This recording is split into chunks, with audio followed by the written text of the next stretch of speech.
Katika nafsi ya mtu ndio kuna kitu kinaitwa akili. Sio kwamba roho haina akili. Akili ya rohoni ni akili ya Mungu, sio ya mwanadamu. Ufahamu wa rohoni sio ufahamu wa kibinadamu, ni ufahamu wa Mungu.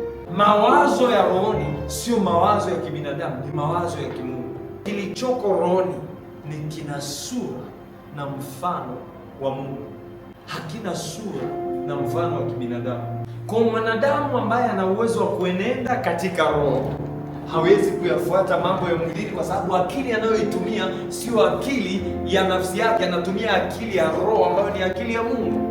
Sio maandiko yanaposema enendeni katika roho, yanazungumza kwa habari ya kwamba mnapotembea msitembee kwa akili zilizoko ndani ya nafsi, kwa sababu ndani ya nafsi Mungu hawezi kufanya chochote katika nafsi ya mtu bila ruhusa ya mwenye nafsi.